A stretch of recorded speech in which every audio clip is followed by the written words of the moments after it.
আমার জীবনই কাটছে কোরআনের ওপরে। আমি সেই ছোটবেলা থেকে এর সাথে লেগে আছি। আমি কারিয়ানা শেষ করেছি কোরআনের ওপরে নাকি হাদিসের ওপরে?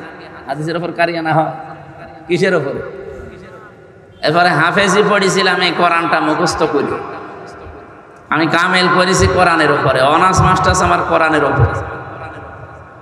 তো আমার এখনো এমফিল চলছে কোরআনের ওপরে, পিএইচডিও আমার কোরআনের ওপরে।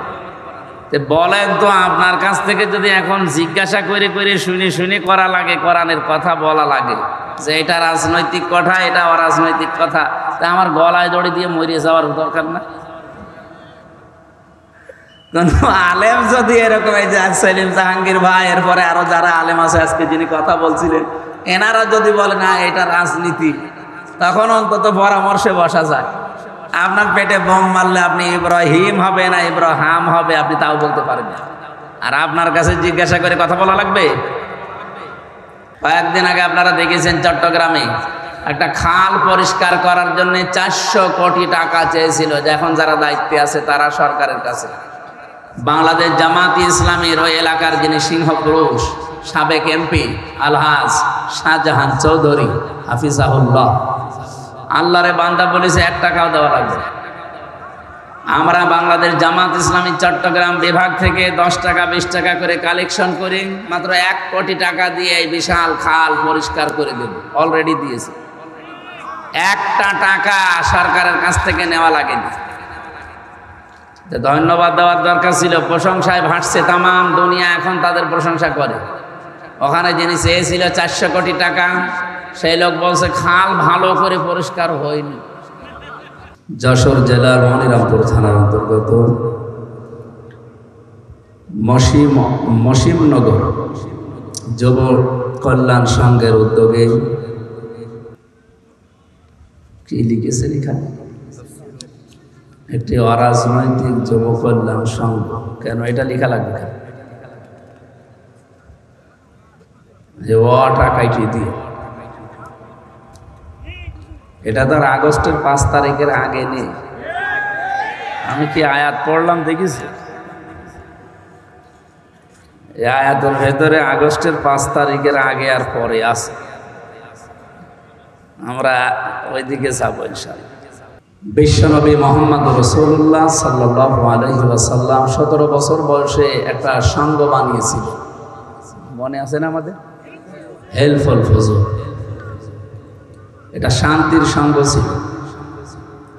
এই সংঘের ভেতরে উনি মন মতো কাজ চালিয়েছিলেন 17 থেকে 40 বছর পর্যন্ত একাধারে। কাঙ্ক্ষিত শান্তি দিতে পারেন না। এই ইতিহাস কোনোদিন শোনেন না?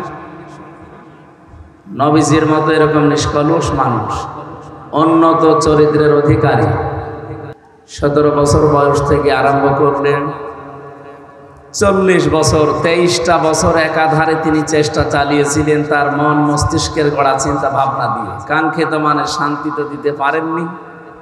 শান্তি যা ছিল ও চাইতে আরো খারাপ হয়ে গেছে। এই একই মানুষ 40 থেকে 63 হাতে পেয়েছিলেন কোরআন শরীফ। আপনি দেখেন তো 40 থেকে 63, এইটাও 23। আগেরটা কি? আগের 23-এর ফল ছিল 0, আর পরের 23-এর ফল যারা এসেছে তারা 0 ছিল না, সব হিরো হয়ে গেছে। তার ভেতরে হযরত ওমর রাদিয়াল্লাহু তাআলা আনহু অন্যতম। আমরাও যদি কোনো সংগঠন করতে চাই, সেখানে কোরআন কেন্দ্রিক যদি হয়, কোরআনে কারিমে আল্লাহ রাজনৈতিক আয়াত দিয়েছেন 918 জায়গায়। আপনি এখানে অরাজনৈতিক লিখেছেন কি বাঁচার জন্য? না, এটা আর লিখবেন না। মুসলমানদের যদি রাজনীতি করা লাগে তো কোরআন কেন্দ্রিক রাজনীতি হবে। চাঁপাইনবাবগঞ্জের আপনারা দেখেন স্বামী স্ত্রী 2 জন মুফতি আছে, মুজাদ্দেদে জামান, ভারতের কামান, এই 2 জনের ফতোয়া দেখেছে। এরা শুধু একটা দলকে ঘায়েল করার জন্য, কালার করার জন্য। এখন মমতাজ নেই, মমতাজের অন্তত বোন আছে, ওনারা মানুষের মাঝে এটা ছড়াচ্ছে যে কোরআন দিয়ে মানুষ রাজনীতি করে, কোরআন দিয়ে ধর্ম ব্যবসা করে একটা দল। যদিও নাম তারা ডাইরেক্ট বলে, আমি নাম নিলাম না, কোরআন দিয়ে রাজনীতি যদি কেউ না করে, সে যে দুর্নীতি করবে এ কি আর বলা অপেক্ষা রাখে? এই 54 বছরে যারা কোরআন দিয়ে রাজনীতি করে না, সে যেই হোক সে দুর্নীতিগ্রস্ত। এটা একেবারে দিনের আলোর মতো পরিষ্কার।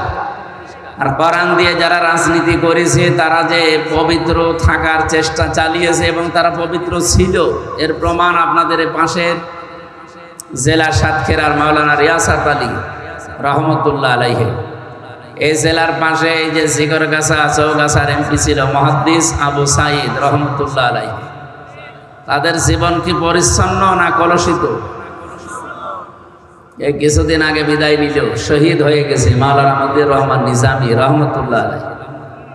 মন্ত্রী ছিল, মেম্বার না, চেয়ারম্যান না, উপজেলা ভাইস চেয়ারম্যান না, উপজেলা চেয়ারম্যান না, মেয়র না, এমপিও না। এমপি তো ছিল, মন্ত্রী ছিল। কি ছিল? আপনার এই মাথায় ধরবে না। একটা মন্ত্রীর আন্ডারে কত কিছু থাকে আপনি জানেন?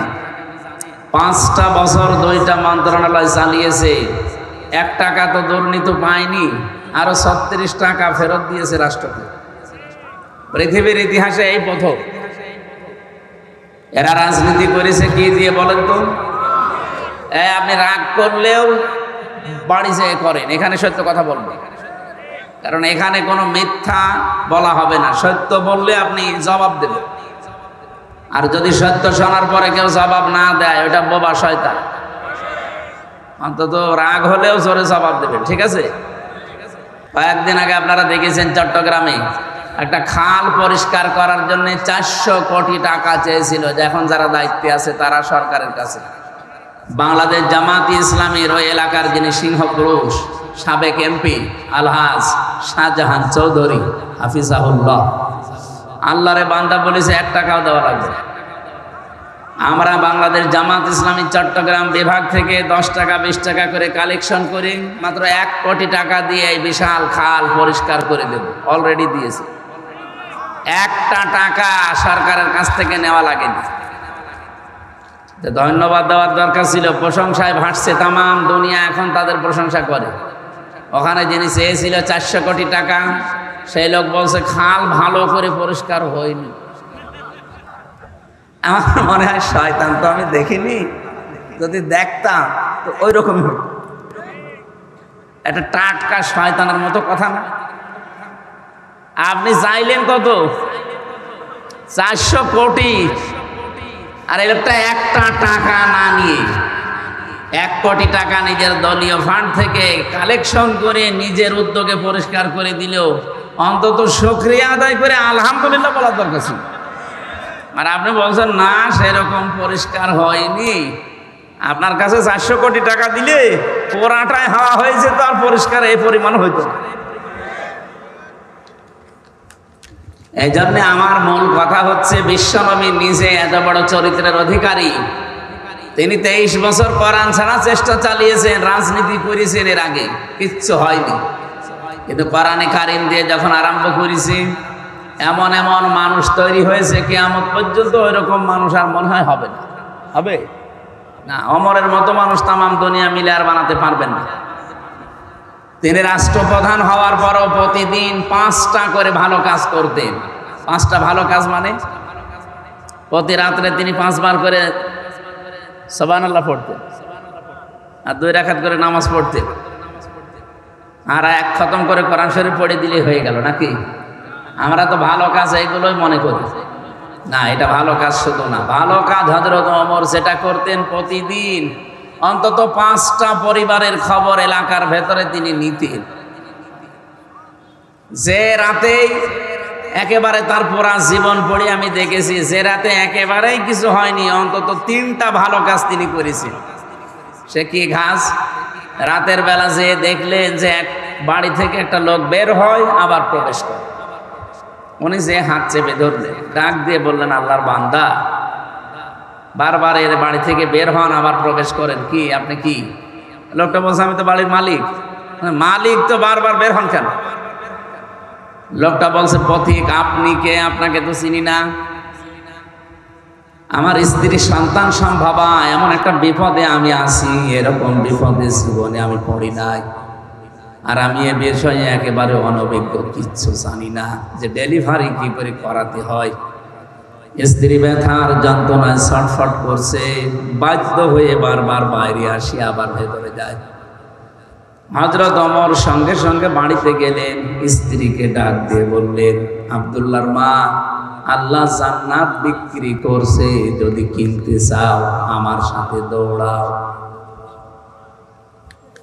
উনি আমার মতো হামজা না, সাধারণ মানুষ না, দেশের প্রেসিডেন্ট, 12.5 লক্ষ বর্গ মাইল এলাকার প্রেসিডেন্ট। এ বিশাল এলাকার দায়িত্বে থাকার পরে স্ত্রীকে বলছে, আল্লাহ জান্নাত বিক্রি করছে, যদি কিনতে চাও আমার সাথে দৌড়াও। বলেন তো, একটা বাংলাদেশের কোন মেম্বারও এই কাজ তার বউ দিয়ে করাবে? আপনি পেয়েছেন আজ পর্যন্ত? স্ত্রীকে বললেন, যদি সত্যি আমার সাথে দৌড়াতে চাও, কিছু তেল, আটা, তরি তরকারি একটা বস্তার ভেতরে নাও, কিছু তেনা নাও, ন্যাকড়া নাও, কাপড় নাও, এগুলো কাজে লাগবে। স্ত্রী বলে, জান্নাত কিনতে যাবেন, তেল নেব কেন, কাজে লাগবে। নিয়ে গেলেন। ওই রাতে ওই লোকটার বাড়ির ভেতরে প্রবেশ করালেন স্ত্রীকে। বাইরে দাঁড়িয়ে আছে। কিছুক্ষণ পরে আওয়াজ এলো, খলিফাতুল মুসলিমিন, আপনার বন্ধুকে সুসংবাদ দেন, তার একটা পুত্র সন্তান হয়েছে। ছেলেটাও ভালো আছে, মাও ভালো আছে। হযরত ওমর সঙ্গে সঙ্গে পড়লেন আলহামদুলিল্লাহ। পাশে ছিল বাড়িওয়ালা, ও তো বলছে ইন্না লিল্লাহ। হযরত ওমর বলেন, আপনি ইন্না লিল্লাহ পড়েন, আপনার তো আরো খুশি হয়ে আলহামদুলিল্লাহ পড়ার কথা। লোকটা বলে, খলিফা, আমি আপনাকে চিনতে পারি না, রাতের বেলা, মেহেরবানি করে আমারে মাফ করে দেন। বাড়ি থেকে কিছু টাকা নিয়ে এসে লোকটাকে খলিফার হাতে দিয়ে বলে, এই টাকাগুলো ওই যে রাতের বেলা যে নার্স নিয়ে এসেছিলেন, যে মহিলা নিয়ে এসেছিলেন, সেবিকা, ওই মহিলাকে দিয়ে দেবেন। হযরত ওমর বলে, ভাই, রাতের বেলা যে মহিলাকে নিয়ে এসেছে আপনার স্ত্রীর খেদমত করানোর জন্য, পেশাদার নার্স না, ওটা সেবিকা না, ওটা ধাত্রী না, ওটা আমার নিজের স্ত্রী, ও টাকা দেওয়া লাগবে না। এই যে বললাম না, যে রাতে একেবারে ভালো কাজ করতেন না, তাও 3টা করতেন, তার ভেতরে এটা একটা। এটার নাম কি? ভালো কাজ। এইরকম ভালো কাজ বাংলাদেশে আছে? আমরা ভালো কাজ, এই যে চলে গেল একটা বিশাল রজনী, এখনো চলছে। এই 10, 11, 12 জিলহজ, কত গুরুত্বপূর্ণ রাত চলে গেল। এই রাতগুলোতে ভালো কাজ আমরা মনে করেছিলাম শুধু কোরবানির গোশত, মরণের খাওয়া খাবো। এই ভালো কাজ আমরা বুঝি নাই। হযরত ওমরের মতো মানুষ তৈরি করেছিলেন এই কোরআনে কারিমের রাজনীতি দিয়ে। এই জন্য এই শব্দটা আগামী থেকে আর লিখবেন না। আর কেউ যদি বাধা দেয় যে রাজনৈতিক এই শব্দ কোরআনের সাথে মেলে না, ওরে আমার কাছে নিয়ে যাবেন কুষ্টিয়া। ও কোরআন পড়তে পারে কিনা ওরে আমি জিজ্ঞাসা করি। আমি এখানে তেলাওয়াতে 2 কিরাত পড়েছিলাম। 7 কিরাতে কোরআন শরীফ পড়া যায়। আমার 7টার উপরে আয়াত আছে। আমার বিশ্ববিদ্যালয়ের সাবজেক্টই ছিল কোরআন। তার ভেতরে আমি 2টা কিরাত এখানে পড়েছিলাম। আপনারা আলেম ছাড়া হয়তো যারা মনে করছেন ইব্রাহিম না বলে ইব্রাহাম বললো, মানে এটা আর একটা কিরাত আছে। আমরা যদি কিরাতের ক্লাস নেই, ওইদিকে আমরা যাবো ইনশাআল্লাহ। আমরা বোঝাতে চাচ্ছিলাম, আগামী থেকে কোরআনে কারিম দিয়ে রাজনৈতিক কথা বলবেন না, এটা রাজনৈতিক মঞ্চ নয়। এই কথা যদি কেউ বলে, আমার সামনে যেন বলবেন না ভাই, কারণ আপনি যে বিষয়ে জানেন না, ওই বিষয়ে আপনার কথা বলা ঠিক না। আমার জীবনই কাটছে কোরআনের ওপরে। আমি সেই ছোটবেলা থেকে এর সাথে লেগে আছি। আমি কারিয়ানা শেষ করেছি কোরআনের ওপরে, নাকি হাদিসের ওপরে? হাদিসের ওপর কারিয়ানা হয়? কিসের ওপরে? এরপরে হাফেজি পড়েছিলাম এই কোরআনটা মুখস্থ করি। আমি কামেল করেছি কোরআনের ওপরে, অনার্স মাস্টার্স আমার কোরআনের ওপরে। তো আমার এখনো এমফিল চলছে কোরআনের ওপরে, পিএইচডিও আমার কোরআনের ওপরে। তো বলেন তো, আপনার কাছ থেকে যদি এখন জিজ্ঞাসা করে করে শুনে শুনে করা লাগে, কোরআনের কথা বলা লাগে, যে এটা রাজনৈতিক কথা, এটা অরাজনৈতিক কথা, তা আমার গলায় দড়ি দিয়ে মরিয়ে যাওয়ার দরকার না। কোন আলেম যদি এরকম, এই যে সেলিম জাহাঙ্গীর ভাই, এরপরে আরো যারা আলেম আছে আজকে যিনি কথা বলছিলেন, এনারা যদি বলে না এটা রাজনীতি, তখন অন্তত পরামর্শে বসা যায়। আপনার পেটে বোম মারলে আপনি ইব্রাহিম হবে না ইব্রাহাম হবে আপনি তাও বলতে পারেন না, আর আপনার কাছে জিজ্ঞাসা করে কথা বলা লাগবে? আগামী থেকে আলেমদের এভাবে আর বাধা দেবেন না। যুব কল্যাণ সংঘের উদ্যোগে মহাবিশ্ব এটা তাফসীরুল কোরআন মাহফিল আপনারা দিয়েছেন। যদিও এই সময় এখন তাফসীর মাহফিলের সময় আমাদের এই দেশে না, আমাদের দেশে ওই অক্টোবর, নভেম্বর, ডিসেম্বর, জানুয়ারি, ফেব্রুয়ারি এই মাসগুলোতেই বেশি হয় শীতের সময়। বাকি সময়গুলো কখন বৃষ্টি কাদা লেগে যায় বলা যায় না। এগুলো বাইরের দেশগুলোতে আমার এখন আলোচনার বেশিরভাগ শিডিউল নেওয়া বাইরের দেশে, ওগুলোতে ওই ফাঁকা ময়দানে দেয় না, ওগুলো দেয় সব অডিটোরিয়াম। এই জন্য বৃষ্টি ঝড় কাদা হলে ওদের কোনো সমস্যা নেই। তারপরও সাহস করে এলাকার মানুষ যখন অন্তত দিয়েছেই, আর পরিবেশটাও আজকে অলরেডি এখনো পর্যন্ত ভালো আছে নাকি? বৃষ্টি যেন ঘন্টাখানেক পরে হয়। আমরা কোরআনে কারিম থেকে কিছু গুরুত্বপূর্ণ কথা আজকে, আমি বলেছিলাম না আগস্টের 5 তারিখের আগে আর এই 10 মাস আমি আজকের আয়াত দিয়ে মিলাবো ইনশাআল্লাহ। আল্লাহ যেন সহজ সরল ভাষায় বোঝানোর তৌফিক দেন। 3 বছর জেলখানার আমার যতটুকু ধারণা আছে মনে আছে, 3 বছরের ভেতরে প্রত্যেক দিন তাহাজ্জুদ আমি যতদিন পড়েছি আমার এই দোয়াটা ছিল প্রতিদিন নফল নামাজের সেজদায় গিয়ে, সে আল্লাহ বাইরে যদি কোনোদিন যেতে পারি, কোরআনের কথাগুলো সহজ সরল ভাষায় তোমার বান্দা বান্দীদের সামনে বলার সুযোগ করে দিও, যেন আমি বোঝার আগে তারা বুঝে ফেলে। এই জন্য আমার মনে হয় আমার কথা পাগলেও বুঝে ফেলে। আপনারা বুঝবেন ইনশাআল্লাহ, আশা করছি। আজকের মাহফিলের সম্মানিত সভাপতি জনাব জাফর ইকবাল, আতালাল্লাহু আমরাহু ওয়া বারাকাল্লাহু ফি হায়াতি, আমিন। এতক্ষণ যিনি আলোচনা রাখলেন সেই খুলনা থেকে এসেছেন বিশিষ্ট ইসলামিক চিন্তাবিদ মাওলানা আসাদুজ্জামান আসাদ। আলোচনা রেখেছেন সহকারী অধ্যাপক, সম্মিলনী ডিগ্রি কলেজ, মনিরামপুর, যশোর, বিশিষ্ট ইসলামিক চিন্তাবিদ মাওলানা সেলিম জাহাঙ্গীর, আতালাল্লাহু আমরাহু ওয়া বারাকাল্লাহু ফি হায়াতি। এটা মাহিদিয়া নাকি ওইটা না, ওই যে একটা মাহিদিয়া ফাজিল মাদ্রাসা আছে না পাশে, যাক মাওলানা প্রিন্সিপাল এসেছে, কি যেন নাম, মাওলানা ওমর ফারুক, অধ্যক্ষ মাওলানা ওমর ফারুক এসেছে, ফাজিল মাদ্রাসার প্রিন্সিপাল সাহেব। মাওলানা রবিউল ইসলাম খুলনা এসেছে, আমার বড় ভাইরা এসেছে, খালিদ সাইফুল্লাহ, যার মাধ্যমে আজকের এই অনুষ্ঠানটা নেওয়া। আমি এখন মাহফিল করি না, ভাইরা ভাই তো না নিলে আবার আমার ম্যাডামের কাছে তাল লাগাবে, আর এক ঝামেলায় পড়বো, এই কারণে নিয়েছি। কিন্তু এসে যে অনেকক্ষণ বসে থাকতে আমার আসলে বিরক্ত লাগে, এই জন্য মৌলানাকে ডিস্টার্ব করছিলাম। অনেকও ভালো কাজই করছিল, কিন্তু এই কাজটা আরো আগের থেকে করলে ভালো হতো। অভ্যাস নেই তো আমার, এই আসলেই উঠে পড়ি সব জায়গায়, এখানে এসে বসে থাকতে একটু বিরক্ত লাগছিল। আপনারা আবার অন্য কিছু মনে করেননি তো? আমি মৌলানাকে বুঝিয়ে নেবো ইনশাআল্লাহ। টাকা পয়সা আপনারা কি করবেন? কবরে নিয়ে যাবেন? ওনারা যে উদ্দেশ্যে চাচ্ছিল, আশা করছে আপনারা এলাকায় ওদিকে একটু খেয়াল করবেন। যে কয়দিন চোখ আছে দিয়ে যাবেন, চোখ বন্ধ হয়ে গেলে ইচ্ছা করলো আর পারবেন না। আল্লাহ রাব্বুল আলামিন বলেন, লাআল্লি আ'মালু সালিহান ফীমা তারাকতু কাল্লা ইন্নাহা কালিমাতুন হুয়া কাইলুহা ওয়া মিন ওয়ারাইহিম বারযাখুন ইলা ইয়াউমি ইউবআসুন। এই লোকটা কিয়ামতে যখন আমার সামনে দাঁড়াবে, আমাকে বলবে, আল্লাহ একটা বার সুযোগ দাও, শুধু যাবো দুনিয়ায় আর যত ভালো কাজ আছে সব করব। আল্লাহ বলেন না, ক্বালা কাইলুম মিনহা, এটা তো তোমার কথার কথা, এরকম কথা বহু বলেছো, একটা কথাও রাখো না। সুতরাং এরকম কথার কথা আমি আর শুনতে চাই না, আর পাঠানো হবে না। এবার একটা জগৎ আছে তোমার জন্য, বারজাখের জগৎ। কিসের জগৎ? এই বারজাখের জগতে প্রবেশ করো, এখানে থাকো, কিয়ামতের দিন তোমাকে আবার তোলা হবে। বলেন ওই সময় আপনি যতই হাই হতাশ করেন, আফসোস করেন, কাজ হবে? এই জন্য এখনই সতর্কবাণী উচ্চারণ করে দিলাম আল্লাহর পক্ষ থেকে। আশা করছি যতদিন চোখ ভালো আছে, বন্ধ না হয়, আল্লাহর এই ঘরের দিকে খেয়াল করবে। আল্লাহ কবুল করুন, আমিন। মঞ্চে বসা আছেন ইসলামী আন্দোলন, বিশেষ করে একামতে দিনের যারা দায়িত্বে আছে বাংলাদেশে, তাদের ভেতর অন্যতম এই মানুষগুলো। ওয়ারফা'না লাকা যিকরাক, আল্লাহ এদের মর্যাদা সম্মান দুনিয়া আখিরাতে আরো যেন বাড়িয়ে দেন, বলেন আমিন।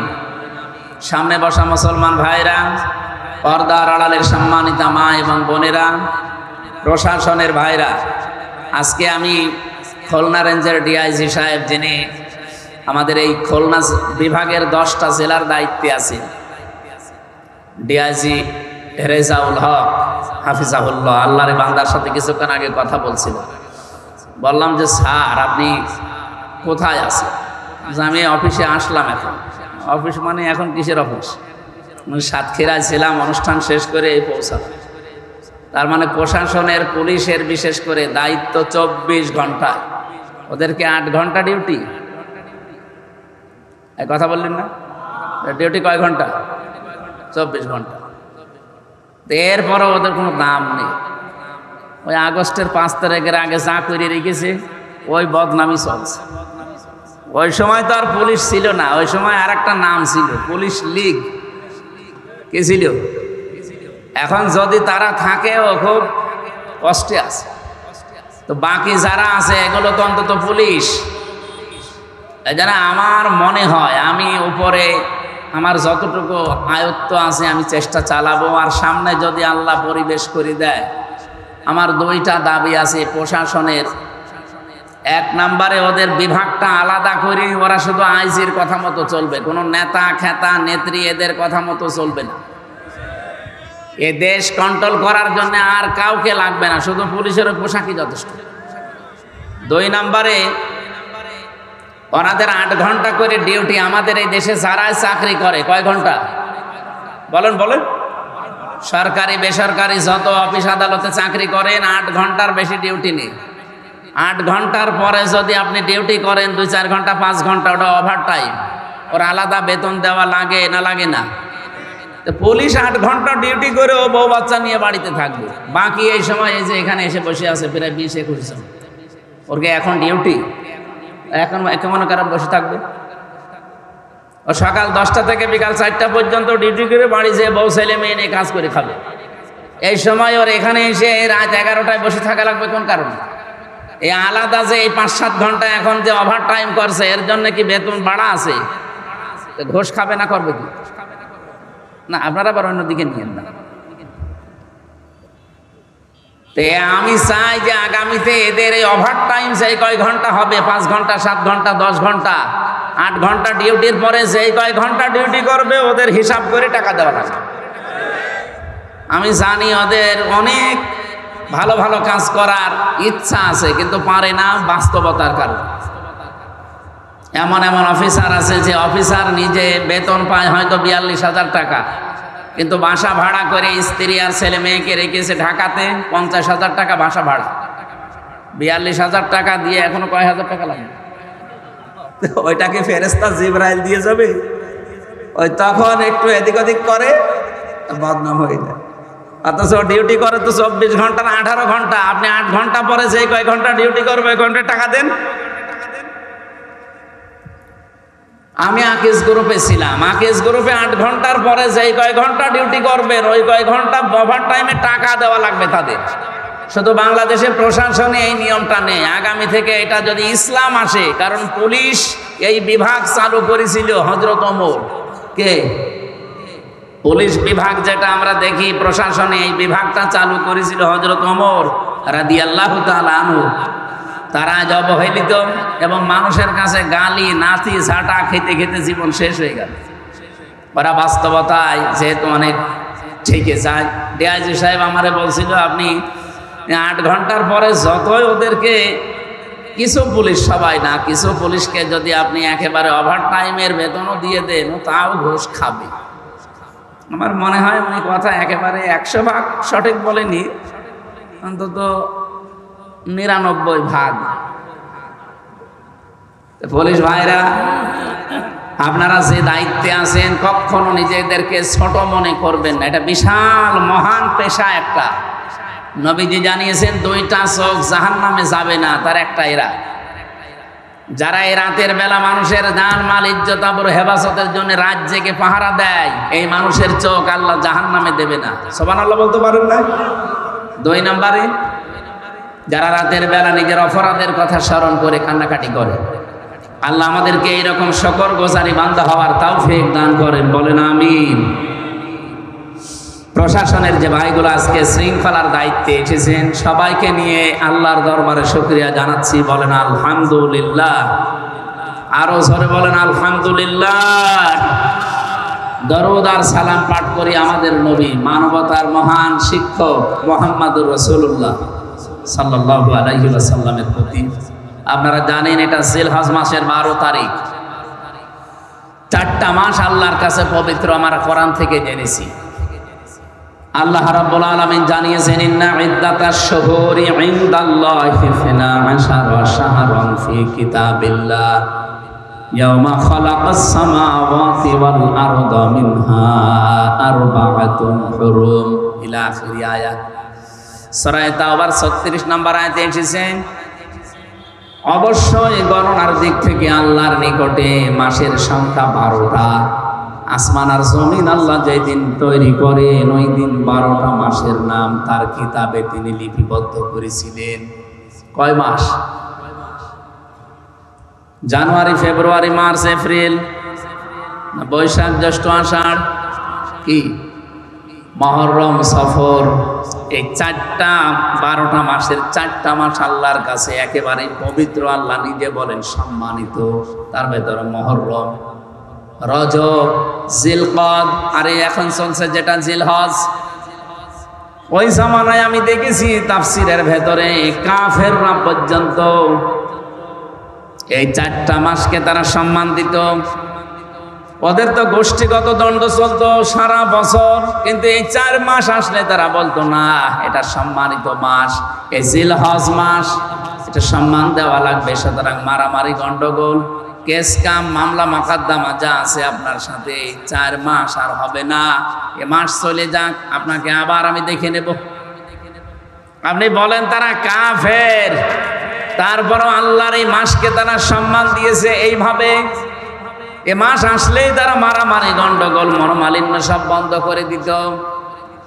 বাংলার মুসলমানেরা বলেন তো, আমরা কি এই মাসের সম্মান এইভাবেও দিতে পারছি?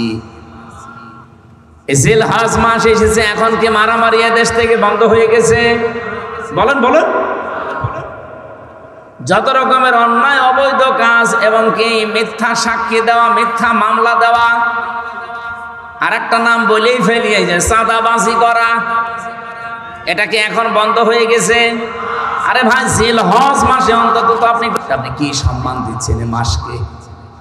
এ মাসে এসেছিল আজকে 12 তারিখ, আর মাত্র 18 দিন পরে মাসটা চলেও যাবে। কিন্তু আপনি কি দিলেন? যালিকা ওয়া মান ইউআযযিম শাআইরাল্লাহি ফাইন্নাহা মিন তাকওয়াল কুলুব। আল্লাহ বলেন, এটা আমার বিধান। মানুষের ভেতরে যাদের আল্লাহর ভয় কাজ করে, যাদের অন্তরে তাকওয়া আছে, তারা আমার নিদর্শনগুলোকে সম্মান দেয়। তাহলে এই জিলহজ মাস, এই নিদর্শন কার? এই মাসের সম্মানে 18 দিনে আপনারা আরম্ভ করবেন। যাদের সাথে মামলা মোকদ্দমা চলছে বলবেন, ভাই থাক, এ মাসে বন্ধ, আবার এই মাস চলে গেলে দরকার হয় যদি করা লাগে আবার আরম্ভ করব। পারবেন না বলতে? দেখেন আবার করবে। অনেকের কথাবার্তারা বন্ধ হয়ে আছে। 2 দিন, 5 দিন, 7 দিন, 1 বছর কথা বলে না, বিভিন্ন কারণে।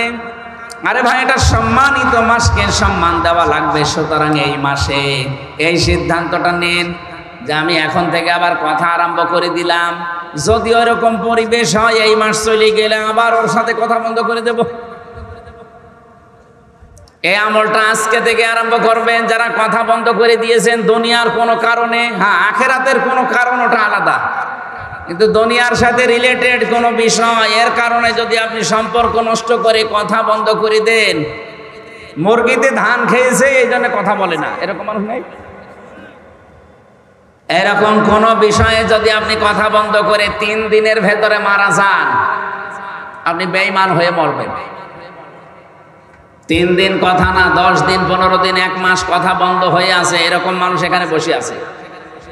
কথা বলেন না কেন? নিয়ে কিছু মানুষ ফতোয়াবাজি করে, এমনকি অনেকে ফতোয়া দিয়েছে হয়ে গেছে। আপনি এরকম ডাহা মিথ্যা কথা বলেন কি করে? ইসলামী ব্যাংকে আপনার বাবার, যাদের ব্যাংক তারা ফেরত পেয়েছে। কথা বলেন না কেন? যাদের ব্যাংক তারা ফেরত পেয়েছে, তাদের মাথার ঘাম পায়ে ফেলে বানানো ব্যাংকটা। আপনার কয় টাকা আছে ওখানে? আপনার বাবা টাকা দিয়েছে? যাদের টাকার ব্যাংক তারা ফেরত পেয়েছে, আপনার সমস্যা কি? আরো আমার মনে হয় এই 15.5 বছরে যেভাবে দখল করেছিল, ডবল টাকা দেওয়া দরকার। এই 15.5 বছরে যাদের জীবন থেকে সময়গুলো কেড়ে নিয়েছে, যারা কেড়ে নিয়েছে, যেহেতু রাষ্ট্রের দায়িত্বে থেকে এগুলো কেড়ে নেওয়া হয়েছে, রাষ্ট্রের উচিত তাদের এই সময়গুলো ফেরত দেওয়া। সময় ফেরত না দিতে পারলে তাদের জরিমানা দেওয়া। যেমন এই যে জনাব এটিএম আজহারুল ইসলাম বিনা কারণে 13 বছর জেল খাটল। কথা বলেন, হাইকোর্ট থেকে সুপ্রিম কোর্ট থেকে তাকে বিনা একেবারে নির্দোষ প্রমাণ করেছে যে ওনার কোনো দোষ নেই। এই 13 বছরে ওনার তদন্ত করে দেখলাম যে কোনো দোষ পাওয়া যায়নি। বেকসুর খালাস মানে কি? কথা বলেন না কেন? বেকসুর খালাস মানে ওনার কোনো দোষ আমরা এই 13 বছর অনুসন্ধান করে পেলাম না। এই যে আমার 3 বছর রেখেছিল, আমারও বেকসুর খালাস দিয়েছে। আদালত প্রমাণ করছে যে আমির হামজার কোনো দোষ আমরা পাইনি। 3 বছর আমরা আটক করে রেখেছিলাম যে কোনো দোষ আছে কিনা, না একটা দোষও পেলাম না, এই জন্য বেকসুর খালাস দিলাম। তাহলে আমি 3টা বছর যে লস হয়ে গেল, এই বছরগুলো ঘুরিয়ে দেন। এই কথা বলছেন না কার ভাই? আমার এই বছরগুলো ঘুরিয়ে দেন। আপনি তো প্রমাণ করলেন যে আমার কোনো দোষ নেই, আপনাকে একেবারে খালাস করে দিলেন। তাহলে আমার 3 বছর ফেরত না দিতে পারলে আমার 3 বছরে যত ক্ষতি হয়েছে ওই ক্ষতিপূরণ দেওয়া লাগবে। এই জন্যই তো আমরা চাই আজহারুল ইসলামের ক্ষতিপূরণ, কারণ ওনাকে বিনা কারণে আপনি এই 13 বছরে রেখে কিছুই প্রমাণ করতে পারেননি। শেষ পর্যন্ত বললেন উনি বেকসুর খালাস। আমার একটা কথা যদি মিথ্যা হয়, বানানো হয়, অন্য কোনো উদ্দেশ্যে হয়, বলেন, আমি আপনাকে এখনই পুরাটা শেষ করে দেব। যেহেতু রাষ্ট্রে যারা সেদিন ওসি সাহেব, যেটা আমার মামলার আয়ু ছিল, মাদারীপুরে বাড়ি, কল দিয়েছিল, বলছে হুজুর মাফ করে দিয়ে। আমি মাফ তো করে দেওয়ার জন্য আমি রাজি আছি, কিন্তু আমার টাকা ফেরত দিন। আপনি যে 3টা বছরে কত টাকা, সেদিন ওসি সাহেব, যেটা আমার মামলার আয়ু ছিল, মাদারীপুরে বাড়ি, কল দিয়েছিল, বলছে হুজুর মাফ করে দিয়ে। আমি মাফ তো করে দেওয়ার জন্য আমি রাজি আছি, কিন্তু আমার টাকা ফেরত দিন। আপনি যে 3টা বছরে কত টাকা, না না, এই তো ভেজাল এই জায়গায়। তো কিছু হলে কাবা শরীফে চলে যাচ্ছে, গিলাপ ধরে কান্নাকাটি করছে।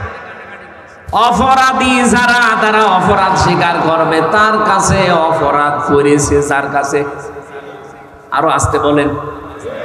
এই 15.5 বছরে যারা দায়িত্বে ছিল, তারা অপরাধ করেছে না করেনি? আপনার কাছে যদি নাও করে, আমার কাছে করেছে, কারণ আমার এখন 33 বছর বয়স। 18 বছর থেকে আমি ভোট দিতে যদি আরম্ভ করতাম, 3 বার ভোট দিতে পারতাম। 18 থেকে 33 কত হয়? 15 বছরে 3 বার ভোট হয়। আমি 3 বার ভোট দিতে পারতাম, একবারও পারি নাই। তা আমার এই অধিকারটা যে আপনি নষ্ট করলেন, আমার হক যে আপনি মেরে খেলেন, আর এখন যদি আপনি বলেন আল্লাহ আমারে মাফ করে দেন, আপনার মাফ হবে কি করে? আপনি তো আর আল্লাহর কাছে দোষ করেননি, আপনি ভোট মেরেছেন হামজার। বলেন। ভেতরে থাকাকালীন একটা ওসি ছিল আমার সাথে, 8 বছর তার জেল।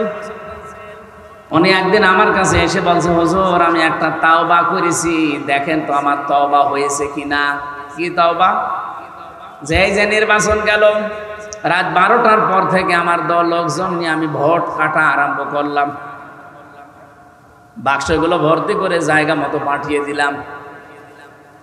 ফজরের আজান হওয়ার পরে আমরা সবাই ওযু করলাম, গোসল করলাম, পাক পবিত্র হয়ে 2 রাকাত তাওবার নামাজ পড়লাম। এরপরে বললাম আস্তাগফিরুল্লাহ, আমার এই তাওবা হয়েছে না। এটা ইয়ার কি হয়েছে? কারণ আপনি তাওবা করছেন আল্লাহর কাছে, আপনাকে দোষ আল্লাহর কাছে করেছেন। আল্লাহ ভোট দেবে? যাদের ভোটগুলো কেটে কেটে বাক্স ভর্তি করে পাঠিয়ে দিলেন, এই মানুষগুলোর কাছে আগে মাফ চাওয়া লাগবে। কারণ অপরাধ যার কাছে স্বীকার করবেন, আপনার জন্য একটা দুঃখের সংবাদ আছে, কারণ আপনার 8 বছর জেল, কমপক্ষে 5 বছর আপনার জেল খাটা লাগবে। কারণ এই যে 9 মাসে বছর, তো 5.5 বছর আপনাকে জেল খাটার পরে যখন আপনি বাইরে যাবেন, যে দেখবেন বহু হামজা মরে গেছে। কি কথা বলেন না কেন? কত হামজাকে আপনি পাবেন না, কত হামজার বউকে পাবেন না, তারা অলরেডি মরে গেছে। আপনি তাদের কাছে মাফ চাবেন কি? বলেন এই 15.5 বছরে কত মানুষ ভোট না দিয়ে তার এই অধিকার, এটা অধিকার না? এই অধিকারটা আপনি না দেখাতে পেরে মরে গেলেন। যারা এই অবৈধভাবে ক্ষমতায় ছিলেন, এটা তো অবৈধভাবেই থাকা, কারণ আমি নিজে বলছি আমারটা আপনি নেননি, আপনি অবৈধ।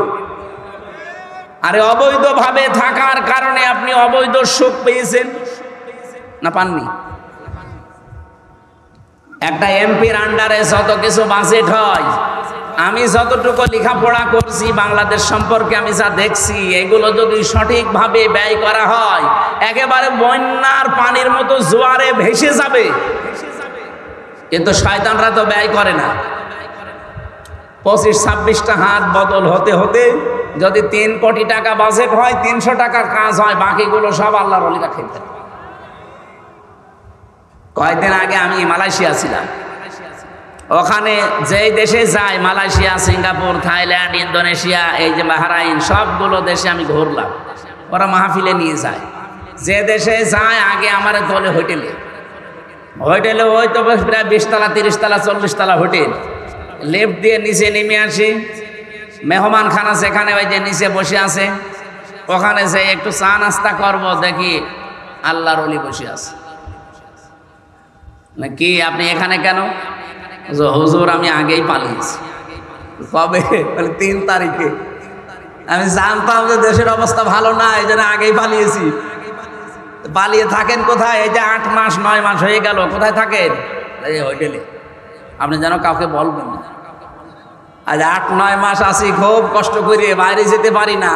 আপনি বাইরে যেতে পারেন না কেন? আপনার তো 620টা বাড়ি শুনেছি। কত? 620টা বাড়ি তার। একজন মন্ত্রী ছিল, চট্টগ্রামে বাড়ি,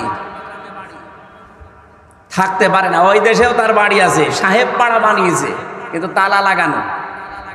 আমাকে যে নিয়ে গিয়েছিল বসে, দেখেন হুজুর সাহেব পাড়া, এটা সব তালা লাগানো, থাকে না, সব হোটেলে থাকে। আমি বললাম যে আপনি যান না কেন বাড়িতে? বলে বাড়ি যেয়ে মার খাবো। বাংলাদেশের 20 লাখ বাঙালি এখানে কাজ করে, যদি আমারে দেখে পিটিয়ে ভর্তা বানিয়ে ফেলে। বাইরে যাব, খুব কষ্ট করে আসি এখানে। আমারে শেষে বসে হুজুর দোয়া করেন। কিসের দোয়া? আপনার জন্য দোয়া আসবে আমার?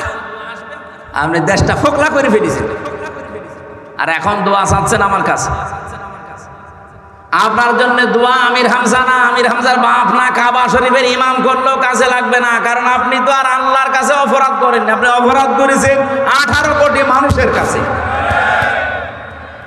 এরকম অবৈধভাবে যারা চেয়ারে ছিল, বলেন অবৈধভাবে চেয়ারে বসে থেকেই শেষ, না অবৈধ সুখ পেয়েছে? অবৈধ সুখ পাইনি। আমি একটা আয়াত বলছি, দেখেন তো কোনোদিন পড়েছেন কিনা?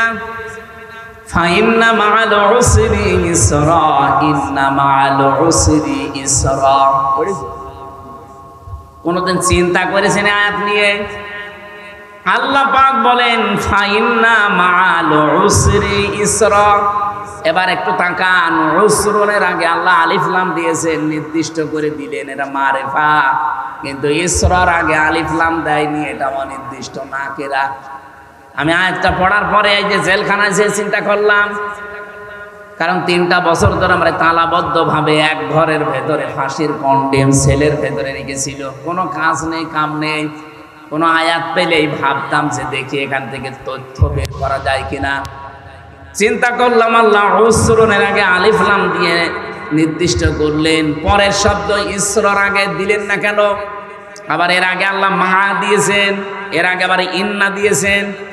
যারা এখানে আরবি গ্রামার বোঝে ওনাদের জিজ্ঞাসা করেন, ইন্না শব্দটা আল্লাহ গ্যারান্টি দেওয়ার জন্য ব্যবহার করে। মার পরে উসরুন ইসরা, আমি শব্দের দিকে খেয়াল করে মিলিয়ে দেখি, হ্যাঁ এটা তাফসিরে ফি জিলালিল কোরআনের টিকা, এই ব্যাখ্যাটা উনি হালকা দিয়েছেন সাইয়্যিদ কুতুব রহমাতুল্লাহ আলাইহি। উনি বলেন কোন মানুষ যদি পৃথিবীতে একটা কষ্ট সহ্য করে, কয়টা বলেন বলেন, একটা কষ্ট যদি কোনো মানুষ দুনিয়ায় সহ্য করে, আর ওই কষ্টটা যদি হয় তিনটা কারণে, এটা ফি জিলালিল কোরআনে পাবেন টিকায়। একটা কষ্ট আপনি যদি দুনিয়াতে সহ্য করতে পারেন, আর ওই কষ্টটা যদি হয় তিনটা কারণে, তাহলে একটা কষ্টের জন্য ইসরা যেহেতু মারেফা না, এটা নাকেরা, আল্লাহ কমপক্ষে 10 থেকে 70টা শান্তি, সুখ, কল্যাণ, সহজ বিষয় আপনাকে দুনিয়া আখিরাতে দান করবে। না আপনি বুঝেছেন কিনা আমি জানি না। আপনি যদি কষ্ট পেয়ে থাকেন কয় কারণে বলেন বলেন, কষ্ট পেলে আপনি সুখ পাবেন তা না। কষ্ট তো হাতিনাও পেয়েছে, কি পাইনি? যাওয়ার দিন কি কান্না দেখিস, স্বামী মরে গেল মনে হয় মহিলা তো কাঁদতে দি, ঠিক কন্দন করছিল, কষ্ট না পেলে কাঁদলো কেন? তার এই কষ্টের কান্নাটা কিন্তু তিনটা কারণের একটা কারণও আমি পাইনি। এক নাম্বারে আপনি যদি কষ্ট পেয়ে থাকেন দুনিয়ায় আল্লাহর জন্যে, কার জন্যে বলেন বলেন? 2 নাম্বারে রাসূলুল্লাহর জন্যে, 3 নাম্বারে মানবতার জন্যে। এই বাংলাদেশে এই 54 বছর বাদ দিলাম 15 বছরে আপনি হিসাব করেন, বহু মানুষ আল্লাহর জন্যে তারা চাকরি হারিয়েছে, আল্লাহর জন্য তারা চেয়ার থেকে উপরের চেয়ারে উঠতে পারে নাই। ও যদি আল্লাহর পথ রাসূলুল্লাহর পথ বাদ দিয়ে অন্য কোনো পথে চলতো, ও চেয়ারে খালি উঠতেই থাকতো। এরকম বহু মানুষ উঠেছে না ওঠে নাই? বলেন না কেন? যারা এই যে কষ্ট পেলেন এই 3 কারণে, আল্লাহর জন্য, রাসূলুল্লাহর জন্য, মানবতার জন্য, একটা কষ্টের সুখ পাবেন কয়টা? 70টা। বলেন বলেন, আরো জোরে বলেন। সিস্টেমের পরের আয়াতে দেখেন, যেহেতু আল্লাহ রিপিট করেছেন, ইন্না মা'আল উসরি ইসরা। মা মানে কিন্তু পরে না, মা মানে কি? সঙ্গে, সাথে। আল্লাহ বলেন কোন মানুষ যদি একটা কষ্ট দুনিয়ায় সহ্য করে, কমপক্ষে তার সাথে সঙ্গে 70টা সুখ, শান্তি, কল্যাণ, স্বস্তি, নিরাপত্তা আমার আল্লাহ রেডি করে রেখেছেন। বলেন সুবহানাল্লাহ। এবার আমি আরেকটা ব্যাখ্যা বলছি, একটু তাকান। কোন মানুষ যদি দুনিয়াতে একটা সুখ ভোগ করে, আর ওই সুখটা যদি হয় অবৈধ সুখ, একটা সুখের কারণে কমপক্ষে 70টা দুঃখ তাকে ভোগ করা লাগবে। এই 15 বছরে যারা সুখ ভোগ করেছেন, কমপক্ষে মনে করেন 50টা। যারা অবৈধ সুখ ভোগ করেছিলেন এই 15 বছরে, আপনি হিসাব করে বলেন 50টা সুখ আপনি ভোগ করেছেন। সুখ বোঝেন? সুখ বোঝেন না?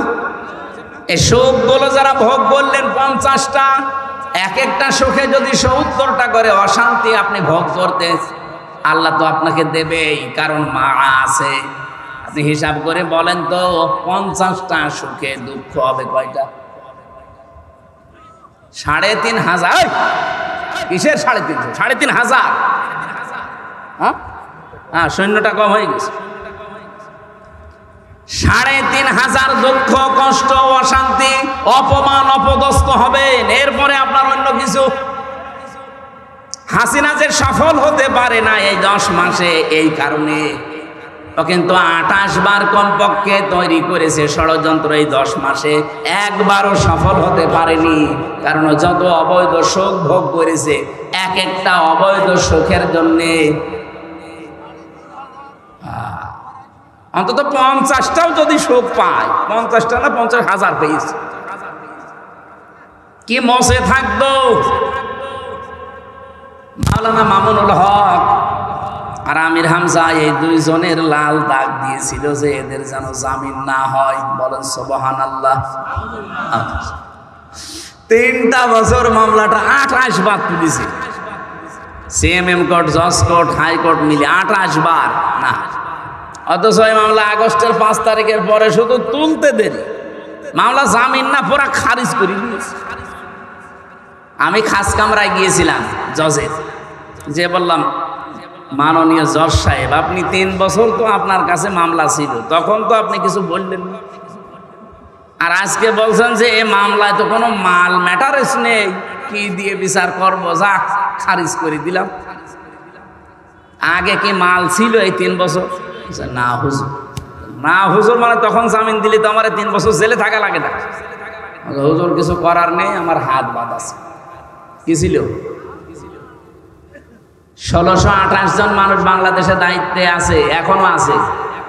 শুধু ওই মহিলাটার হাত শুধু খোলা ছিল, তাছাড়া বাকি এই দেশের 1627 জন মানুষের হাত সব বাঁধা ছিল। ও কাওয়া কাকুরও হাত বাঁধা ছিল। ও কাওয়া কাকে কা করতো, ও যদি একটু ডান থেকে বামে যায় ও কাওয়ার গোষ্ঠীও শেষ করে দিত। যেই কয়েকজন ছিল আমি তো দেখেছি সবগুলোর হাত বাঁধা, কেউ কিছু পারবে না, সব আল্লাহর ওলি বলি দেবে। তারপর আমরা চাই আগামীতে এই দেশ যারাই নেবেন, কে নেবেন আমরা জানি না, যারাই নেবেন 1628 জন মানুষ দায়িত্বে থাকবে, কারো হাত যেন এভাবে বাঁধা না থাকে, সবার হাত থাকবে আবু সাইদের মতো খোলা। এটা চান কারা কারা দেখি? লিল্লাহি তাকবীর।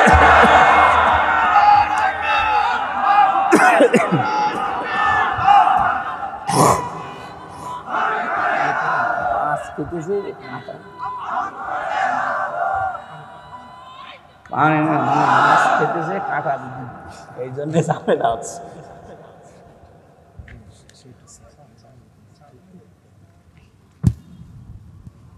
এই আর কয় মিনিট সময় দেবেন বলেন তো?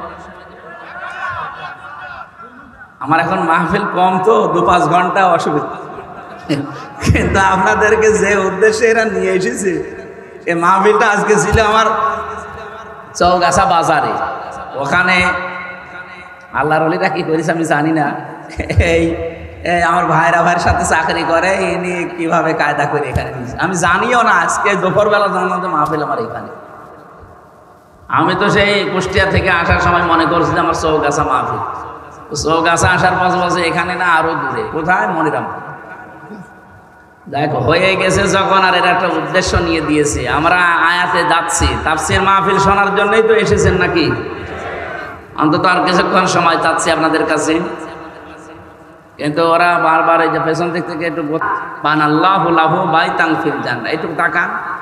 একবারে পুরা 2 তলা 3 তলা মসজিদ করে দেওয়া লাগবে, এইটা হাদিস না। হাদিস হচ্ছে মান বানা লিল্লাহি মাসজিদান, যে ব্যক্তি একটা মসজিদ বানাবে। মসজিদ মানে কি? একটা সেজদার জায়গা, একটা টাইলসের জায়গা, এটাও একটা মসজিদ। সুতরাং একটা টাইলসের জায়গা পরিমাণে এতটুকুর যা খরচ হয়, এরকম যদি 500 টাকা 1000 টাকা খরচ লাগে একটা টাইলস দিতে, এই পরিমাণের জায়গাও যদি কেউ কমপ্লিট করে দেয়, সে একটা মসজিদ বানানোর সওয়াব পাবে। আল্লাহ জান্নাতে তার জন্য ঘর বানাবে। একেবারে পুরাটা 2000 স্কয়ার ফিট বানিয়ে ছাদ করে দেওয়া লাগবে, এটার নাম মসজিদ না, ওটা তো কমপ্লিট। আপনি শুধু একটা টাইলসের জায়গা পরিমাণে একটা মানুষ সেজদা দিতে পারে, এতটুকু জায়গার যে খরচপাতি আছে এতটুকু দিয়ে দিল। জায়গা আছে মসজিদে, ও কলম পর্যন্ত ওঠানো হয়ে গেছে, শুধু একটা সেজদার জায়গা কমপ্লিট করার মতো অর্থ আপনি দিয়ে দেবেন। এখন না পারলেও এসে দিয়ে দেবেন। আপনি একটা নিয়ত করে রাখেন, কারণ এই উদ্দেশ্যে আজকের এই অনুষ্ঠানটা দেওয়া, নয়তো এই অনুষ্ঠানটা এই গরমের ভেতরে দিত না। আপনাদের বারবার বলছে তো, এই জন্য আপনারা একটু চেষ্টা করেন। একটা সেজদার জায়গা বানাতে যা লাগে, 2টা টাইলস হলে একটা সেজদার জায়গা হয়ে যায়। অন্তত এই পরিমাণের যে খরচ আছে আপনারা একটু নিয়ত করে, হয়তো 500, 700, 1000 মতো লাগবে, আপনারা দিয়ে দিন। 50-60 জন যদি এইভাবে করেন, দেখেন জায়গাটা কমপ্লিট হয়ে যাবে। কিয়ামত পর্যন্ত এখানে সেজদা চলতেই থাকবে ইনশাআল্লাহ। হযরত ইব্রাহিম আমাদের জাতির পিতা, সূরা মরিয়মের 41 নম্বর আয়াত যেটা আমরা তেলাওয়াত করেছিলাম, আল্লাহ রাব্বুল আলামিন বলেন, ওয়াযকুর ফিল কিতাবি ইব্রাহিম ইন্নাহু কানা সিদ্দীকান নাবিয়্যা। স্মরণ করো আমি ইব্রাহিম নবীর আলোচনা আমার এই কিতাবের ভেতরে আপনাকে আমি করে শোনালাম। নিশ্চয় সে ছিল সিদ্দিক এবং নবী। এই 2টা গুণ আমাদের জাতির পিতা ইব্রাহিম আলাইহিস সালামের আল্লাহ বর্ণনা দিলেন। এবার আসেন, ওনাকে আল্লাহ যে কিতাবের ভেতরে বর্ণনা করে আমাদেরকে শুনিয়েছে ইব্রাহিম নবীর কাহিনী, সেই কিতাবের নাম হচ্ছে কোরআন শরীফ। সেই কিতাবের নাম কি? আরো জোরে বলে যে কোরআনে কারীম থেকে আমরা কথা শোনার জন্য অলরেডি বসে আছি।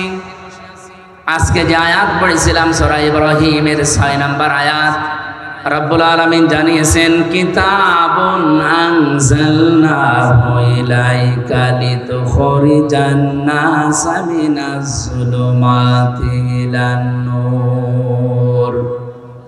হে নবী, এই কিতাব আমি আপনার প্রতি এই জন্য নাজিল করলাম, এই কিতাব দিয়ে আপনি মানুষদেরকে অন্ধকার থেকে আলোর দিকে নিয়ে আসবেন। তাফসিরে মুফাসসিরিন ইকরাম ব্যাখ্যা করেছেন, এখানে যুলুমাত বহু বচন দিয়ে আল্লাহ বুঝিয়েছেন দুনিয়ায় যত শিরিক, বেদাত, কুফর এবং মানুষের তৈরি করা আইন কানুন আছে সব আল্লাহর ভাষায় অন্ধকার। আপনারা জ্ঞানী মানুষ, বিচক্ষণ মানুষ, বুদ্ধিমান মানুষ একটু বুদ্ধি কাজে লাগান, মাথাটা ঠান্ডা করে কাজে লাগান। দুনিয়ায় যত শিরিক আছে, বেদাত আছে, কুফর আছে, এগুলো আল্লাহর ভাষায় সব অন্ধকার। বিশেষ করে মানুষের তৈরি করা আইন আর কানুন, এগুলো সব অন্ধকার। এখান থেকে চলে যাবে, এখান থেকে মানুষদেরকে বের করে তিনি আলোর দিকে নিয়ে এসেছিলেন। এখানে আলো বলতে যে বিষয়টা আমরা তাফসিরে পেয়েছি তার নাম ইসলাম। জোরে বলেন সুবহানাল্লাহ। সুতরাং আমরা এই একই কাজ এখন করছি। আল্লাহর কসম, আমরা এই দেশে যারা একামতে দিনের দায়িত্ব মন থেকে পালন করি আর এই কাজে যারা জড়িত আছি, তারাও মানুষদেরকে অন্ধকার থেকে বের করে আলোর দিকে, ইসলামের দিকে আমরা আনতে চাই। আপনি যাই মনে করেন না কেন, যদি মনে করেন না এটা ওদের দুনিয়ার কাজ, এটা রাজনীতি, এটা ধর্ম, ব্যবসা, যা মনে করেন আমার অসুবিধা নেই। আমি কোরআন থেকে যেটা পেয়েছি, মানুষের তৈরি করা আইন কানুন এগুলো সব অন্ধকার। শিরিক এটা অন্ধকার, বেদাত এটা অন্ধকার, কুফরি এটা অন্ধকার, জুলুম এটা অন্ধকার। এখান থেকে মানুষদেরকে বের করে আমরা আলোর দিকে, ইসলামের দিকে নিয়ে আসতে চাই, শান্তির ধর্ম যেটা। আমাইয়াবতাগি গায়রাল ইসলামি দীনান ফালাইয়ুকবালা মিন ওয়া ফিল আখিরাতি মিনাল খাসিরিন। আল্লাহ পাক বলেন, পৃথিবীতে কোনো মানুষ যদি ইসলাম বাদ দিয়ে অন্য কোনো ধর্ম, অন্য কোনো নিয়ম নীতি, অন্য কোনো দিন তালাশ করে, সে জীবনেও আল্লাহকে খুশি করতে পারবে না। এমনকি তার জীবনের কোনো ইবাদত বন্দেগী কবুল হচ্ছে না, হবে না। বলেন নাউজুবিল্লাহ। আশা করছি এই কথাটা আপনি অন্তরে গেঁথে বাড়ি নিয়ে যাবেন। ইসলাম বাদ দিয়ে কোন নিয়ম নীতি মেনে আল্লাহ পর্যন্ত যাওয়া সম্ভব না, সে যে নিয়ম নীতি হোক। আল্লাহ পাক বলেন, আমার এই কিতাবের ভেতরে ইব্রাহিম নবীর কাহিনী তোমাদেরকে শোনালাম। 1 নম্বরে তিনি সিদ্দিক ছিলেন। সিদ্দিক কাকে বলে? আমরা বাংলাদেশে অনেকেই মনে করি সিদ্দিক মানে যে সত্য কথা বলে সে সিদ্দিক। না, শুধু সত্য কথা বললে মানুষ সিদ্দিক হয় না। শুধু সত্যবাদীদের সাথে থাকলেই সিদ্দিক হওয়া যায় না। সিদ্দিক হচ্ছে সত্যকে সত্য জানার পর যারা দ্বিধাহীন চিত্তে সব কিছুকে পেছনে ফেলে যারা মেনে নিতে পারে, এরাই আল্লাহর কাছে সিদ্দিক। আর সত্যকে সত্য জানার পরে অনেকে দুনিয়ার ফেরেবে পড়ে মানতে চায় না। সত্যকে সত্য জানার পরে অনেকে বিভিন্ন প্রভাব প্রতিপত্তি, বিভিন্ন কারণে তারা সত্যকে গ্রহণ করতে চান না। আপনার বিবেকে কি বলে আসলে সত্য কোনটা আপনি কিন্তু বুঝে ফেলেছেন, আপনি জানেনও। এরপরও বিভিন্ন পিছুটানের কারণে যারা মানতে চান না, গ্রহণ করতে চান না, আপনি যতই সত্য কথা বলেন সিদ্দিক হতে পারবেন না।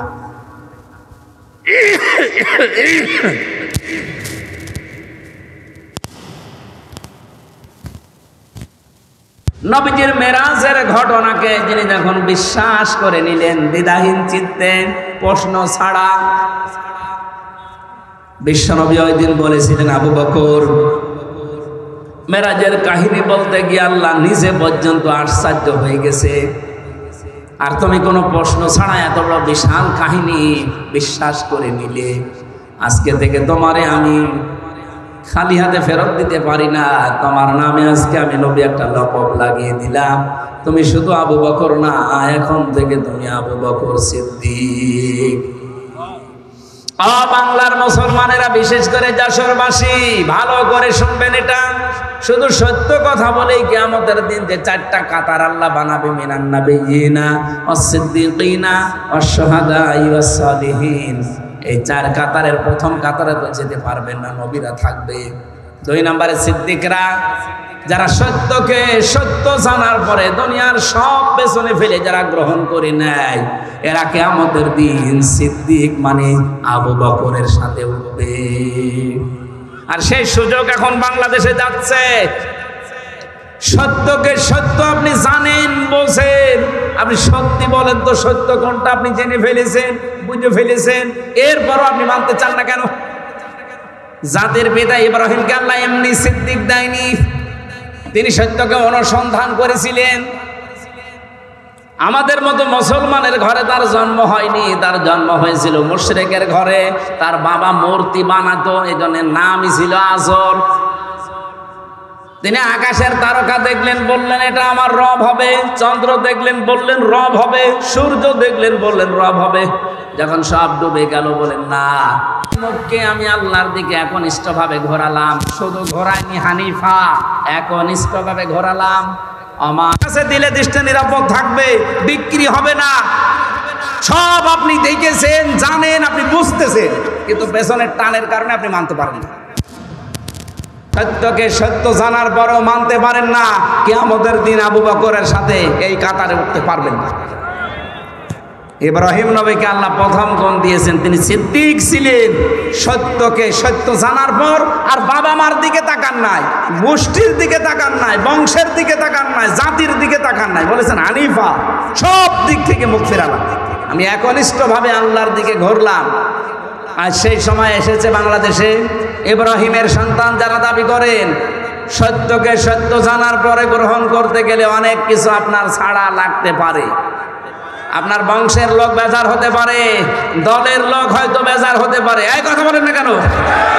কিন্তু সব কিছু ছেড়ে ইব্রাহিম নবীর মতো হানিফা প্রতিদিন এই দোয়াটা জায়নামাজে বসে বসে পড়ে। ইন্নী ওয়াজ্জাহাতু, কি জায়নামাজের দোয়া? এটা আল্লাহু আকবার বলার পরে এটা বলার নিয়ম। আর আমরা এই আল্লাহু আকবার বলার আগে ইন্নী ওয়াজ্জাহাতু ওয়াজহিয়া লিল্লাযী পড়ে নিয়ে তারপরে নাওয়াইতু আন উসাল্লি আল্লাহু আকবার। কেন? এটার নিয়ম হচ্ছে আল্লাহু আকবার বলবেন, এরপরে আপনি দাঁড়িয়ে বলবেন ইন্নী ওয়াজ্জাহাতু ওয়াজহিয়া লিল্লাযী, আমি সব দিক থেকে মুখ ঘোরালাম। আসমান আর জমিন যিনি উদ্ভাবক, আমি তার দিকে মুখ ঘুরিয়েছি একনিষ্ঠভাবে। আমি জানি আমার এই মুখ ঘোরানোতে অনেকে বেজার হবে, আমার পরিবার হয়তো মানবে না, আমার বংশের লোকরা উল্টাপাল্টা কথা বলবে। এতদিন যেই মতে ছিলাম, পথে ছিলাম, তারা দেখতে পারবে না। না পারুক, আমার বাবা ইব্রাহিম যেভাবে ঘুরেছে আমিও ঘুরলাম। কিয়ামতের দিন আমি এই সিদ্দিকদের কাতারে উঠতে চাই। উঠতে চান না? এটা কি অত সহজ? যত সহজে বললাম, আমার দ্বারা অত সহজ না, আমার হামজার দ্বারা অত সহজ না, এটা অনেক কঠিন বিষয়। এই জন্য তাওবার যে ব্যাখ্যা করতে আরম্ভ করেছিলাম, খালি আমরা অপরাধ করি একজনের কাছে আর একজনের কাছে স্বীকার করি হবে না। যেখানে অপরাধ করেছেন, যদি বোর কাছে অপরাধ করেন বোর কাছে স্বীকার করেন, যদি স্বামীর কাছে অপরাধ করেন স্বামীর কাছে স্বীকার করেন।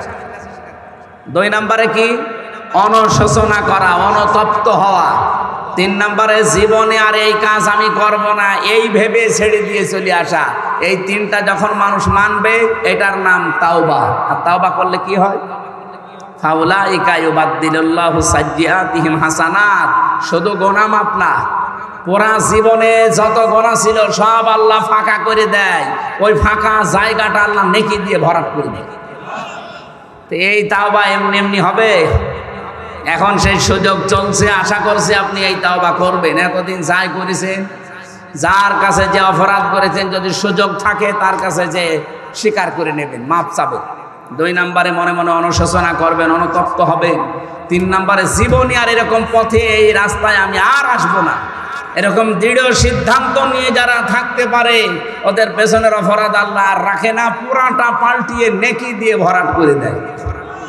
যারা এই যে পরকীয়া প্রেমী আছে, নিজের বউ বাদ দিয়ে অন্যের সাথে লাইন করে, বা নিজের স্বামী বাদ দিয়ে অন্যের সাথে লাইনই আছে, এখন তওবা করা লাগবে। এই মুহূর্তে এরকম অবৈধ নাম্বার যাদের আছে, নাম্বারগুলো ডিলিট করে দেবে। কারা কারা করবেন হাত তুলেন তো দেখি। এই এলাকায় তো এসব 2 নম্বর কাজ নেই, আলহামদুলিল্লাহ। যদি কেউ এরকম 2-1 থেকে থাকেন, নাম্বার ডিলিট করে দেন আর অনুশোচনা করেন, অনুতপ্ত হবেন, রাতের বেলা একা একা কাঁদবেন। 3 নম্বরে বলবেন জীবনে আর এরকম এই নাপাক রাস্তায় আমি আর যাব না। কারা কারা পারবেন এই সিদ্ধান্ত নিতে হাত তুলেন। চালাক আছে তো, এটা তো গাজী অ্যাডভোকেট এনামুল হকের এলাকা না? উনি তো উকিল মানুষ, খুব চালাক। আপনারাও এরকম চালাক, আপনারা হাত তুলতে রাজি না। বাংলাদেশে যতগুলো মানুষ, আমার মনে হয় যতগুলো মানুষ এই দেশে লেখাপড়া জানা মানুষ যারা এমপিতে দাঁড়িয়েছে সারা বাংলাদেশ মিলে, সে যে দল থেকে, যদি আপনি 100 জনের তালিকা করেন, এই 300 এমপির ভেতরে অ্যাডভোকেট গাজী এনামুল হক তার ভেতরে অন্তত 100 জনের ভেতরে 1 জন এরকম একটা যোগ্য মানুষ এই জেলায় এবং কি এই থানায় বাড়িও না, এই মনিরামপুরের সন্তান। আল্লাহ রাব্বুল আলামিন সে তাকে যদি ওই জায়গা পর্যন্ত পৌঁছিয়ে দেন আপনাদের মাধ্যমে, এই যে তো আইন বিশেষজ্ঞ, সারা জীবন আইনের ব্যবসা করছে, আইন সংক্রান্ত বিষয়গুলো তার ভালো আয়ত্ত আছে, সে কাজ করতে পারবে এবং সে সুযোগ আল্লাহ যেন আপনাদের মাধ্যমে তারে করে দেন, বলেন আমিন। সম্মানিত ভাইরা, আমরা 2 নম্বর গুণ পেয়েছিলাম নবী ইব্রাহিমের। তিনি শুধু সিদ্দিক ছিলেন না, তিনি নবী ছিলেন। কি ছিলেন? নবী মানে কি? নবী শব্দটা নাবা থেকে এসেছে।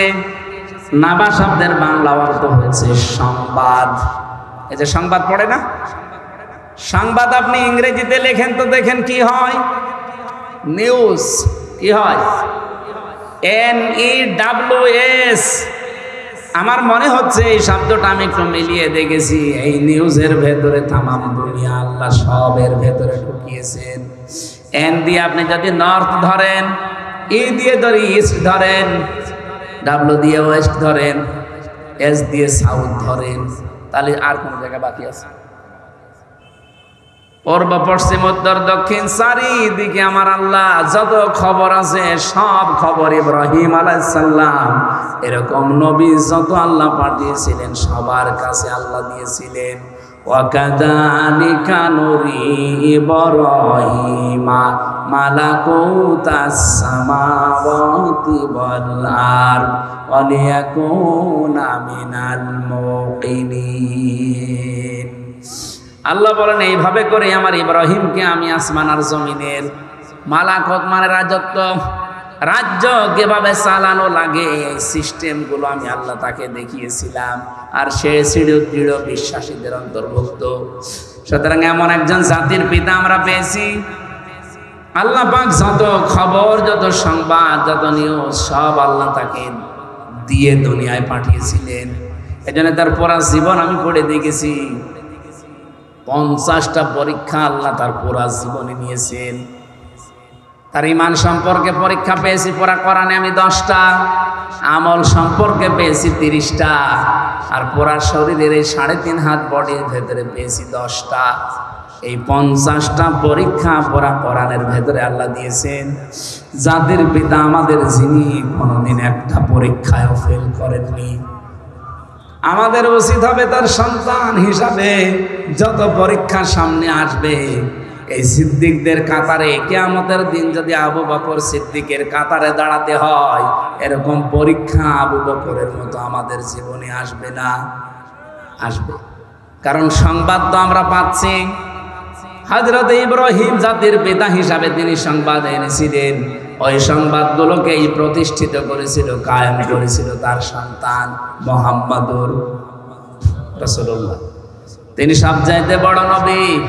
ওনারাও নবী ছিলেন, কিন্তু সবচাইতে বড় নবী ছিলেন আমাদের নবী মুহাম্মদুর রাসূলুল্লাহ।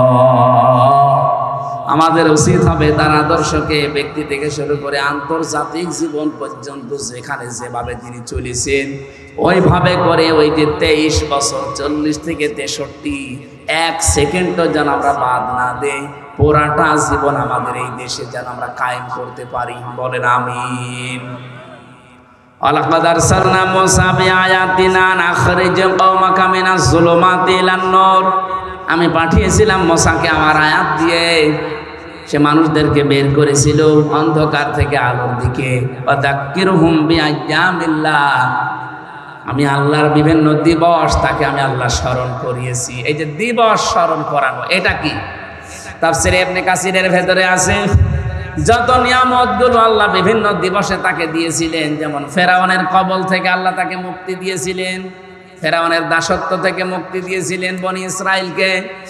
2 নম্বরে বিশাল সমুদ্রকে প্রাচীর বানিয়ে তাকে পার করেছিলেন। মান্না সালওয়া 40 বছর পর্যন্ত জান্নাতের খাবার খাওয়িয়েছিলেন। এরকম তার জীবনে পুরা 9টা বড় বড় নিয়ামত দিয়ে আমার আল্লাহ তাকে ভরপুর করে দিয়েছিলেন।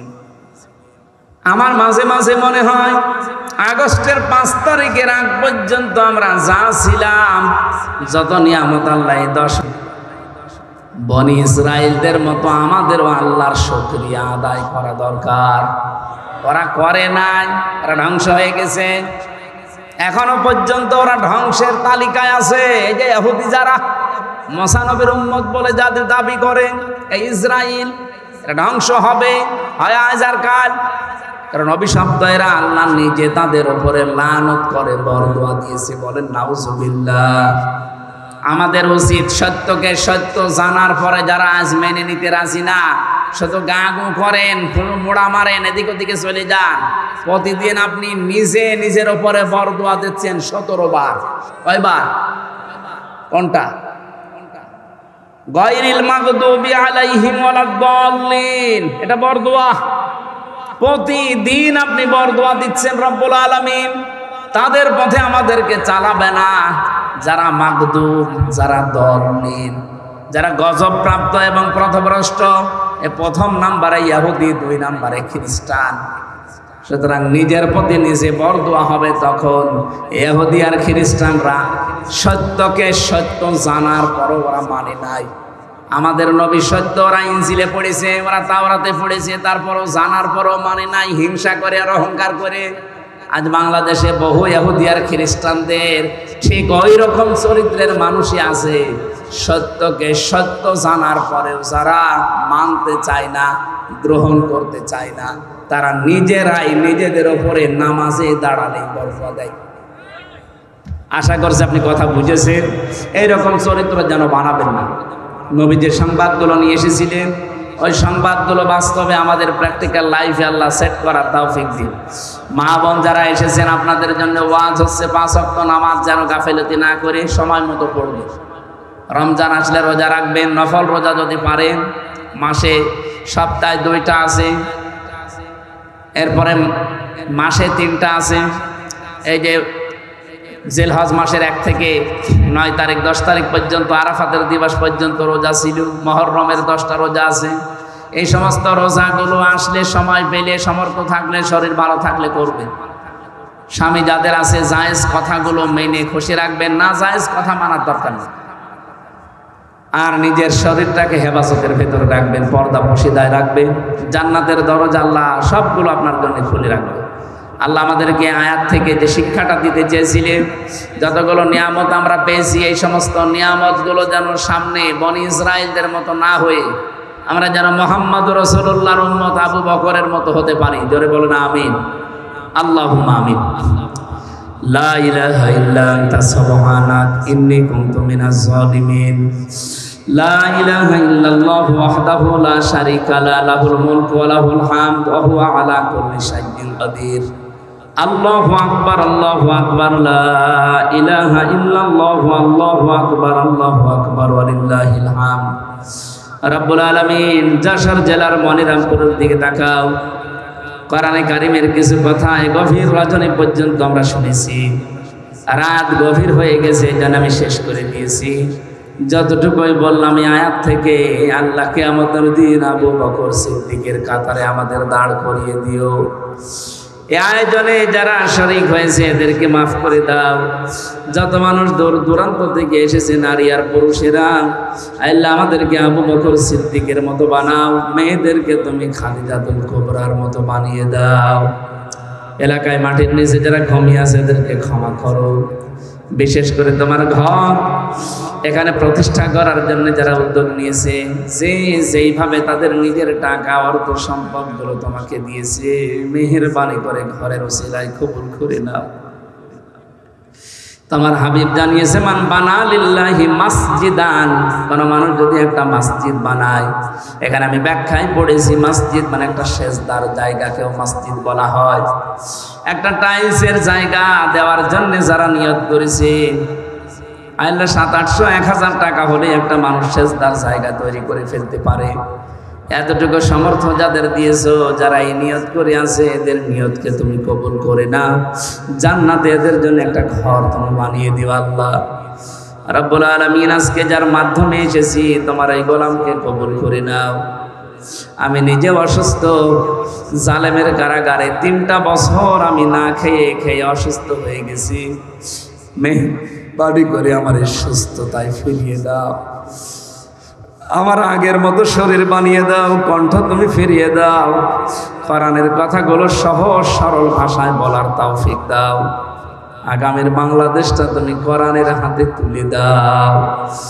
প্রশাসনের যে ভাইগুলো এসেছে আল্লাহ, নিজেদের মা বাবা আত্মীয় স্বজন স্ত্রী পুত্র ছেড়ে বাংলার বিভিন্ন প্রান্তে যারা দায়িত্ব পালন করে, এদের দায়িত্বটা ইবাদত হিসাবে কবুল করে নাও। এই মনিরামপুর থানার ওসি, টিওনো, এ জেলার এসপি, ডিসি সহ যারা দায়িত্বে আছে, প্রশাসনে সকলের উপরে তোমার রহমত নাযিল করো আল্লাহ। বারাকাল্লাহু লানা ওয়া লাকুম ফিল কোরআনিল আযীম। জীবনের শেষ কথা যেন বলতে পারি, লা ইলাহা ইল্লাল্লাহু মুহাম্মাদুর রাসূলুল্লাহ। আসসালামু